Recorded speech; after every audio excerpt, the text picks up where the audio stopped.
Okay.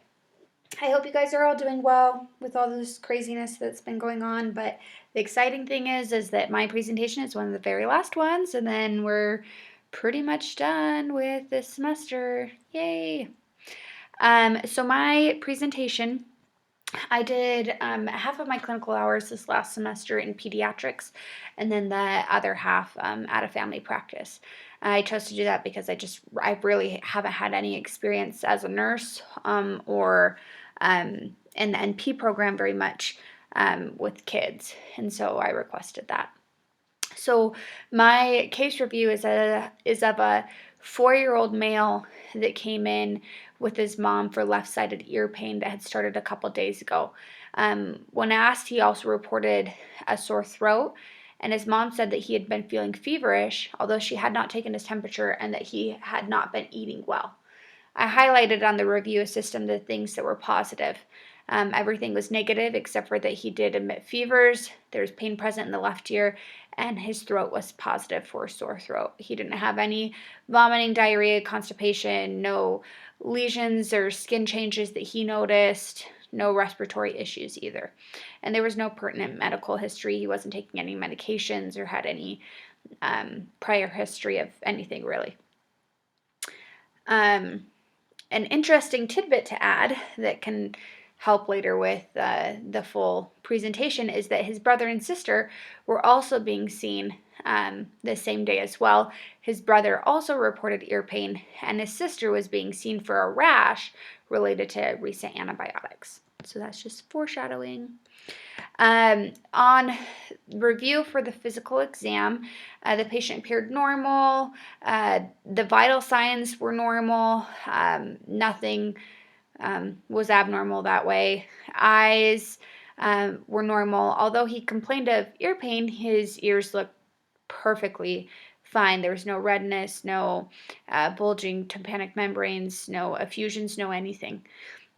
His nose also looked fine, but when I looked inside of his mouth, you could see on the soft palate and on his left tonsil, there was a little ulceration that was there and a little bit of redness surrounding that area, which was probably the reason why his throat was hurting and possibly why his ear was hurting, as well as it was radiating. The pain was radiating up.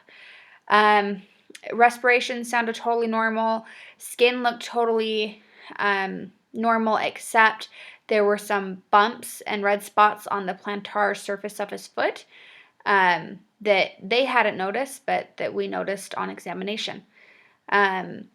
Cardiovascular, there was no problems, and then stomach, bowel sounds were normal, abdomen soft. There's no issues there. So for the differential diagnosis, we had hand, foot, and mouth disease. Positive things was that there was ulceration on the tonsils, throat pain, rash on the bottom of the foot. Other differential diagnosis that we had considered originally was strep pharyngitis because of throat pain and the redness present, but there was no exudate, and it just really didn't look like strep, and you don't really get rashes on the bottom of your feet with strep as well. And the ulceration was not just on his tonsil, but also on his soft palate.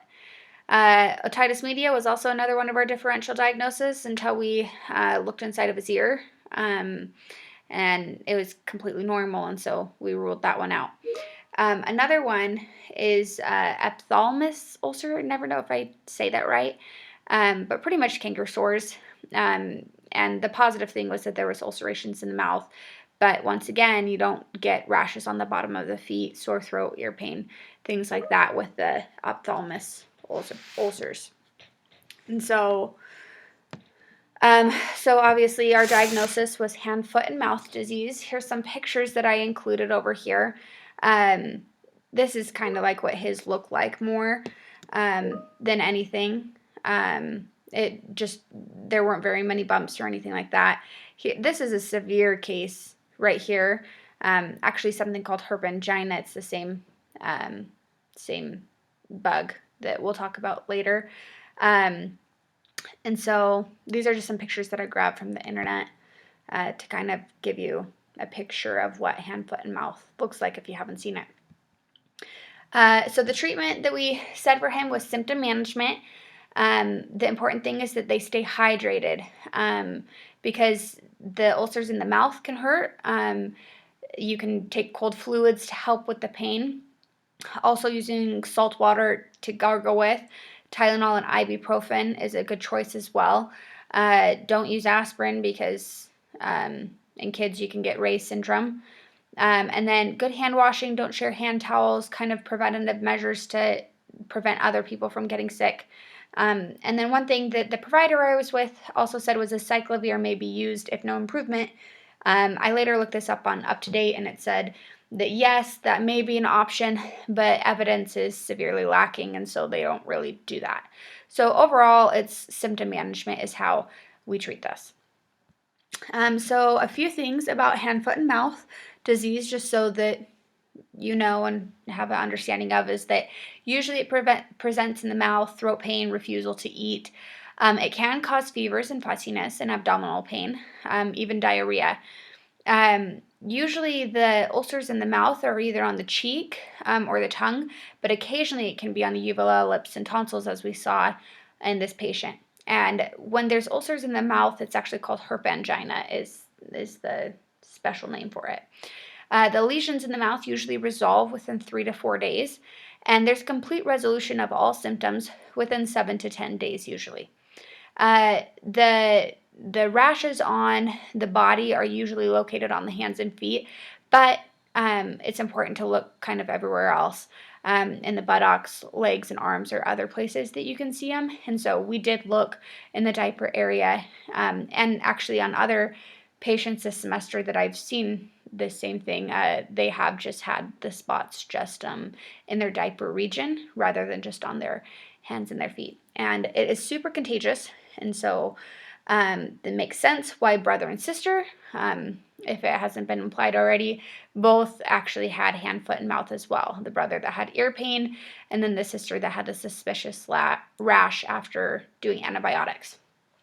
Pathophysiology of hand, foot, and mouth is that it's caused by the Coxsackie virus. Sorry, I'm not very good at saying that.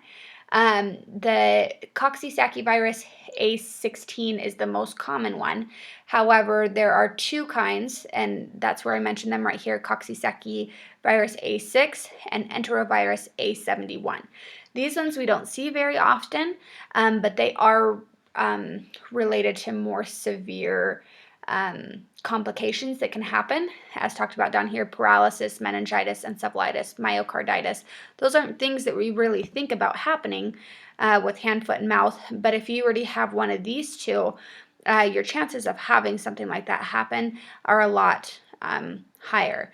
But overall, usually it's the Coxsackie virus A16, especially in the United States, and usually there's not severe complications that can occur from this. It is spread from the mucus, saliva, fluid from sores, and then bowel movements as well. Symptoms and presentation is usually how you diagnose it. You don't really do anything special, but when confirmation is needed, usually when there's these severe cases and you need to know that that's exactly what's going on, you can do a stool, vesicular fluid, cell culture, nucleic acid amplification. Things like that can be done, and usually, you'd probably see that in the hospital at that point in time.